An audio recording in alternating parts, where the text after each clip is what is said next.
안녕하세요. 이태준 작가의 단편 소설 달밤 낭독해 드릴게요. 이태준 작가에 대한 자세한 소개는 본 동영상 설명란을 참고하시기 바랍니다. 그럼 지금부터 작품 만나보실까요?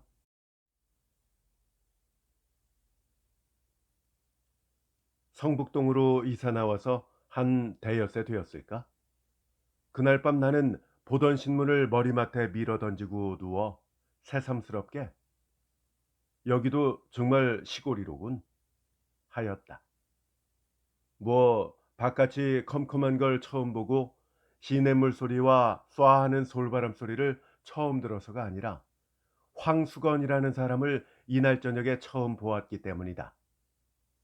그는 말 몇 마디 사귀지 않아서 곧 못난이란 것이 드러났다. 이 못난이는 성북동의 산들보다 물들보다 조그만 지름길들보다 더 나에게 성북동이 시골이라는 느낌을 풍겨주었다.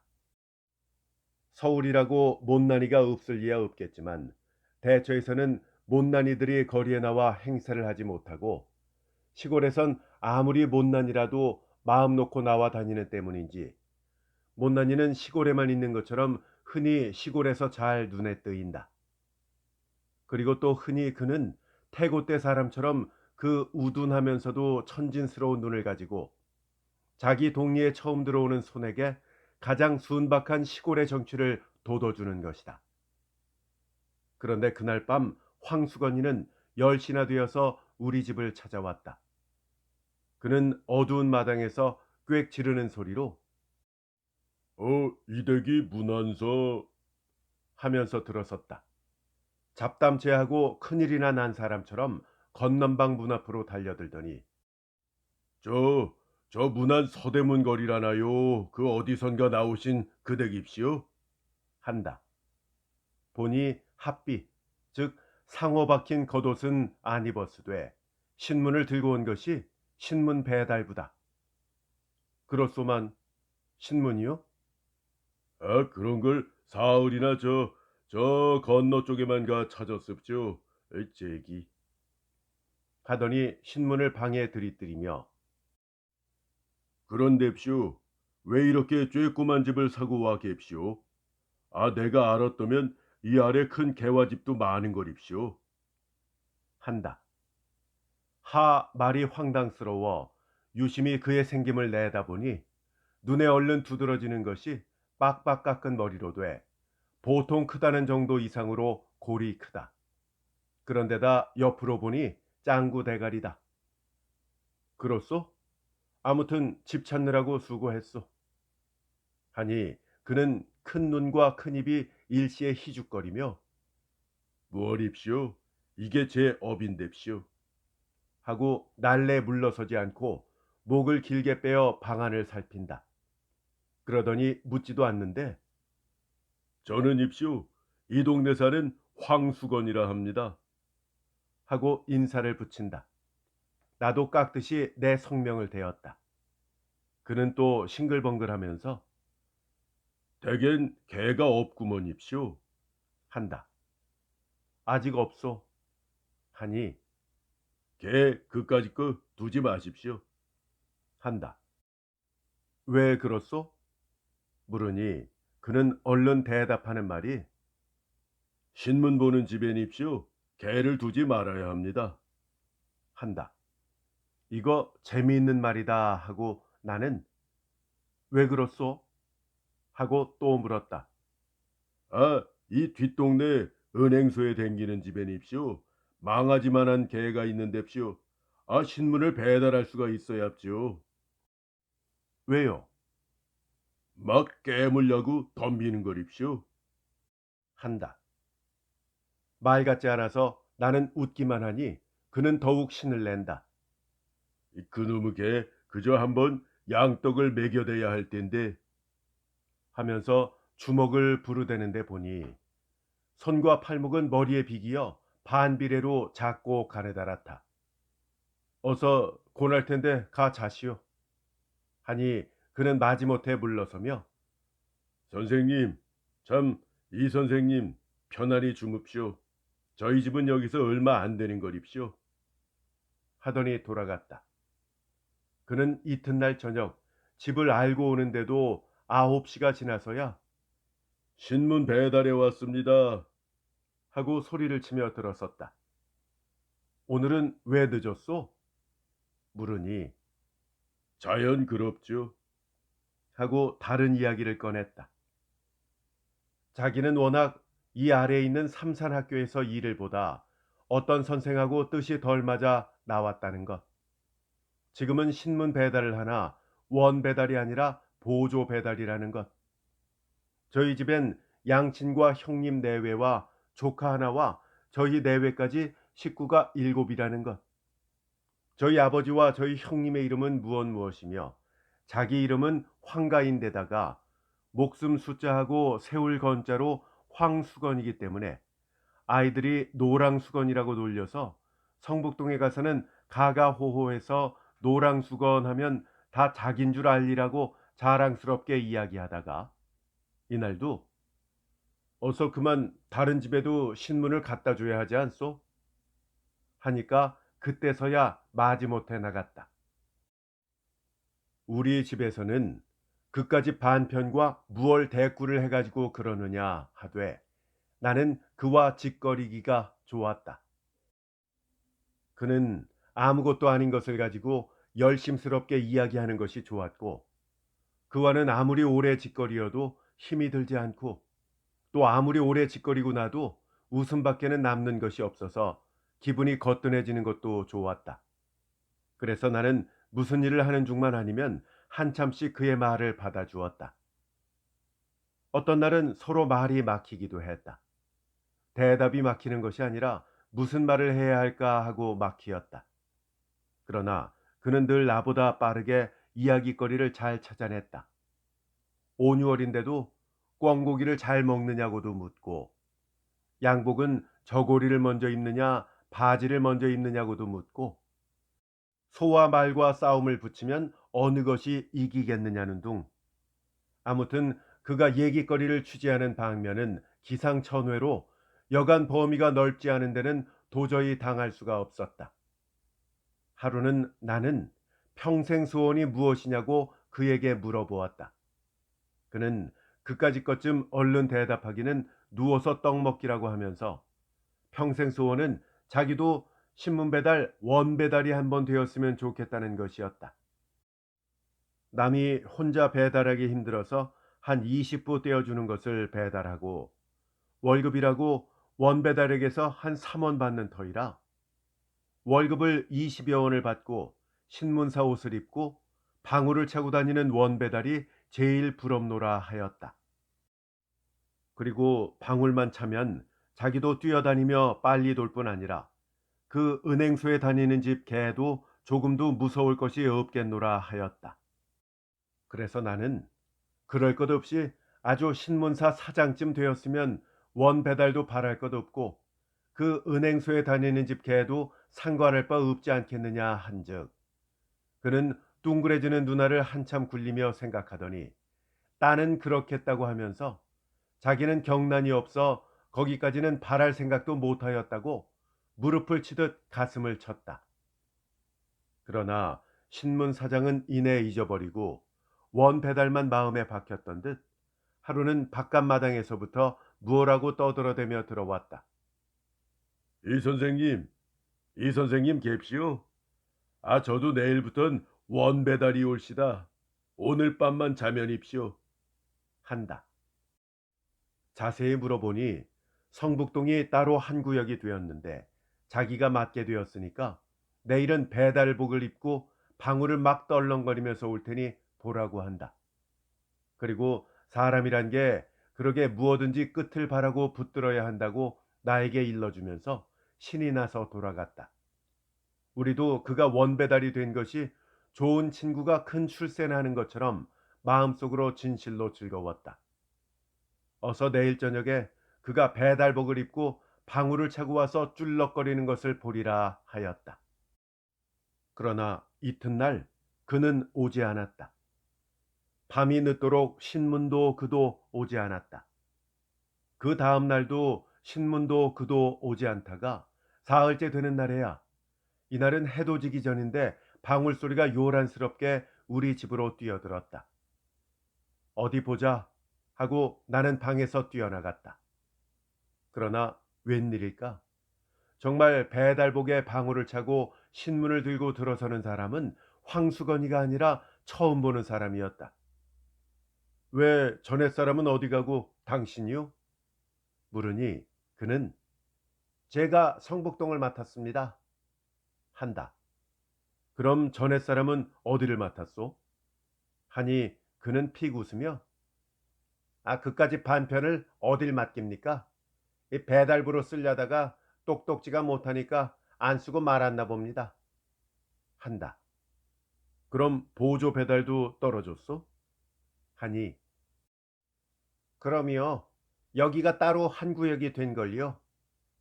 하면서 방울을 울리며 나갔다. 이렇게 되었으니 황수건이가 우리 집에 올 길은 없어지고 말았다. 나도 가끔 문 안엔 다니지만 그의 집은 내가 다니는 길 옆은 아닌 듯 길가에서도 잘 보이지 않았다. 나는 가까운 친구를 먼 곳에 보낸 것처럼, 아니, 친구가 큰 사업에나 실패하는 것을 보는 것처럼 못 만나는 섭섭뿐이 아니라 마음이 아프기도 하였다. 그 당자와 함께 세상의 야박함이 원망스럽기도 하였다. 한데 황수건은 그의 말대로 노랑수건이라면 온 동네에서 유명은 하였다. 노랑수건 하면 누구나 성북동에서 오래 산 사람이면 먼저 웃고 대답하는 것을 나는 차츰 알았다. 내가 잠깐씩 며칠 보기에도 그랬거니와 그에겐 우스운 일화도 한두 가지가 아니었다. 삼산학교에 급사로 있을 시대에 삼산학교에다 남겨놓고 나온 일화도 여러 가지라는데 그 중에 두어 가지를 동네 사람들의 말대로 옮겨보면 역시 그때부터도 이야기하기를 대단 즐기어 선생들이 교실에 들어간 새 손님이 오면 을에 손님을 앉히고는 자기도 걸상을 갖다 떡 마주놓고 앉는 것은 물론 마주 앉아서는 곧 자기류의 만담 삼매로 빠지는 것인데 한 번은 도 학무국에서 시학관이 나온 것을 이따위로 대접하였다. 일본말을 못하니까 만담은 할 수 없고 마주 앉아서 자꾸 일본말을 연습하였다. 센세이, 오하요 고자이마스까? 선생님, 안녕하세요. 아메가 후리마스, 유키가 후리마스까? 비가 옵니다. 눈이 옵니까? 시학관도 인정이라 처음엔 웃었다. 그러나 10번, 20번을 되풀이하는 데는 성이 나고 말았다. 선생들은 아무리 기다려도 종소리가 나지 않으니까 한 선생이 나와 보니 종칠 것도 잊어버리고 손님과 마주 앉아서 오하요, 육기가 후리마스까 하는 판이다. 그날 수건이는 선생들에게 단단히 몰리고 다시는 안 그러겠노라고 했으나 그 버릇을 고치지 못해서 그에 쫓겨나오고 마른 것이다. 그는 너의 색시 달아난다 하는 말을 제일 무서워했다 한다. 한 번은 어느 선생이 장난의 말로 요즘 같은 따뜻한 봄날에는 옛날부터 색시들이 달아나기를 좋아하는데 어제도 저 아랫말에서 둘이나 달아났다니까 오늘은 이 동리에서 꼭 달아나는 색시가 있을걸 했더니 수건이는 점심을 먹다 말고 눈이 휘둥그레졌다 한다. 그리고 그날 오후에는 어서 바삐 하악을 시키고 집으로 갈 양으로 50분 만에 치는 종을 20분 만에 30분 만에 함부로 다가서 쳤다는 이야기도 있다. 하루는 나는 거의 그를 잊어버리고 있을 때 이 선생님 갭시오 하고 수건이가 찾아왔다. 반가웠다. 선생님, 요즘 신문이 거르지 않고 잘 옵시오? 하고 그는 배달 감독이나 되어온 듯이 묻는다. 잘 오. 왜 그류? 한즉 또 늦지도 않굽시오. 일찍이 제때마다 꼭꼭 옵시오. 한다. 당신이 돌을 때보다 3시간은 일찍이 오고 날마다 꼭꼭 자로. 하니 그는 머리를 벅적벅적 긁으면서 하루라도 걸르기만 해라. 신문사에 가서 대뜸 일러 바치지. 하고 그 빈약한 주먹을 부르댄다. 그런데쇼 선생님. 왜 그려? 삼산학교의 말씀이에요. 그 제 대신 들어온 급사가 저보다 근력이 세게 생겼습죠. 나는 그 사람을 보지 못해서 모르겠어. 하니 그는 은근한 말소리로 희죽거리며 제가 거길 또 들어가 볼라고쇼. 운동을 합죠. 한다. 어떻게 운동을 하오?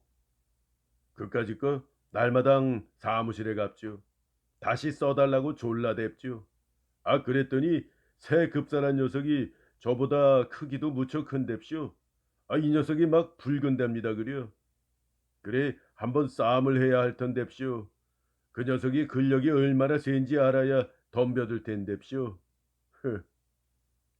그렇지. 멋모르고 대들었다가 매만 맞지. 하니 그는 한 걸음 다가서며 또 은근한 말을 한다. 그래섭쇼.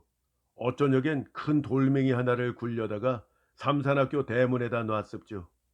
그리고 오늘 아침에 가보니깐 없어졌는데쇼. 이 녀석이 나처럼 억지로 굴려다 버렸는지 번쩍 들여다 버렸는지 그만 못 봤거든입쇼. 제길. 하고 머리를 긁는다. 그러더니 갑자기 무얼 생각한 듯 손뼉을 탁 치더니 그런데쇼. 제가 온 건입쇼. 댁에선 우두를 넣지 마시라고 왔습죠. 여기서 우두는 천연두 백신을 뜻한다. 우두를 왜 넣지 말란 말이오? 한즉 요즘 마마가 다닌다고 모두 우두들을 넣는뎁쇼. 우두를 넣으면 사람이 근력이 없어지는 법인뎁쇼. 하고 자기 팔을 걷어 올려 우두 자리를 보이면서 이걸 봅시오. 저도 우두를 이렇게 넣었기 때문에 근력이 줄었습죠. 한다. 우두를 넣으면 근력이 주운다고 누가 그럽니까? 물으니 그는 싱글거리며 제가 생각해냈습죠. 한다. 왜 그렇소? 하고 캐니 저, 저 아래 윤금보라고 있는데 기운이 장산뎁시오. 삼산학교 그 녀석도 우두만 넣었다면 그까짓 것 무서울 것 없는뎁시오. 그걸 모르겠거든입시오. 한다. 나는 그렇게 용한 생각을 하고 일러주러 왔으니 아주 고맙소 하였다. 그는 좋아서 벙긋거리며 머리를 긁었다. 그래 삼산학교에 다시 들기만 기다리고 있소? 물으니 그는 돈만 있으면 그까짓 건 누가 고스카이 급사 노릇을 합시오. 미천만 있으면 삼산학교 앞에 가서 뻐젓이 장사를 할 텐뎁시오. 한다. 무슨 장사? 방학 될 때까지 참이 장사도 하고쇼. 가을부턴 군밤 장사, 외떡 장사, 습자지 도화지 장사 막 합죠. 삼산학교 학생들이 저를 어떻게 좋아하겠시오. 저를 선생들보다 낫게 치는뎁시오. 한다. 나는 그날 그에게 돈 3원을 주었다. 그의 말대로 삼산학교 앞에 가서 뻐젓이 참외 장사라도 해보라고. 그리고 돈은 남지 못하면 돌려주지 않아도 좋다 하였다. 그는 3원 돈에 덩실덩실 춤을 추다시피 뛰어나갔다. 그리고 그 이튿날 선생님 잡수시라고쇼 하고 나 없는 때 참외 3개를 갖다 두고 갔다. 그리고는 온 여름 동안 그는 우리 집에 얼씬하지 않았다. 들으니 참외 장사를 해보긴 했는데 이내 장마가 들어 미천만 까먹었고 또 그까짓 것보다 한 가지 놀라운 소식은 그의 아내가 달아났단 것이다. 저희끼리 금실은 괜찮았건만 동서가 못 견디게 굴어서 달아난 것이라 한다. 남편만 남 같으면 따로 살림나는 날이나 기다리고 살 것이나 평생 동서 밑에 살아야 할 신세를 생각하고 달아난 것이라 한다. 그런데 요 며칠 전이었다. 밤인데 달포만의 수건이가 우리 집을 찾아왔다. 웬 포도를 큰 것으로 대여섯 송이를 종이에 싸지도 않고 맨손에 들고 들어왔다. 그는 벙긋거리며 선생님 잡수라고 사왔습죠 하는 때였다. 웬 사람 하나가 날쌔게 그의 뒤를 따라 들어오더니 다짜고짜로 수건이의 멱살을 움켜쥐고 끌고 나갔다. 수건이는 그 우둔한 얼굴이 새하얗게 질리며 꼼짝 못하고 끌려나갔다. 나는 수건이가 포도원에서 포도를 훔쳐온 것을 직각하였다. 쫓아다가 매를 말리고 포도값을 물어주었다. 포도값을 물어주고 보니 수건이는 어느 틈에 사라지고 보이지 않았다. 나는 그 다섯 송이의 포도를 탁자 위에 얹어놓고 오래 바라보며 아껴 먹었다. 그의 은근한 순정의 열매를 먹듯 하나를 가지고도 오래 입안에 굴려보며 먹었다. 어제다.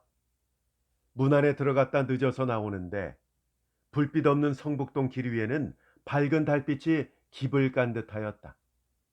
그런데 포도원길을 올라오노라니까 누가 막지도 못한 목청으로 사케와 나미다카 다메이키카 술은 눈물인가 한숨인가 를 부르며 큰 길이 좁다는 듯이 휘적거리며 내려왔다. 보니까 수건이 같았다. 나는 저 수건인가? 하고 아는 체 하려다가 그가 나를 보면 무안해할 일이 있는 것을 생각하고 휙 길 아래로 내려서 나무 그늘에 몸을 감추었다.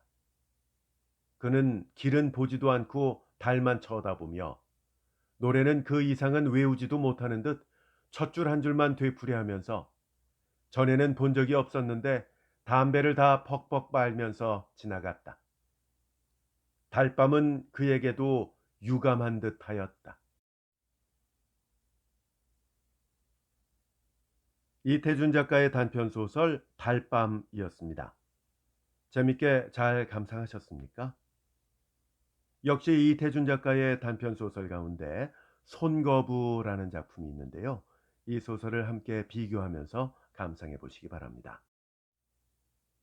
한국의 모파상이라고 불리우는 이태준 작가의 작품들이 저희 채널에 많이 올라가 있습니다. 재생 목록에서 검색 가능하시고요. 물론 재생 목록에 이태준 작가뿐이 아니라 각 작가별로 작품들을 모아두었으니까 한번 둘러보시고 아직 듣지 않으신 작품들이 있다면 꼭 감상해 보시기를 추천드립니다. 혹시 검색이 불편하신 분들은 본 동영상 설명란에 들어오시면 링크를 걸어 두었으니까 좀 더 손쉽게 만나보실 수 있겠습니다. 끝까지 함께 해주셔서 대단히 감사합니다. 안녕히 계세요.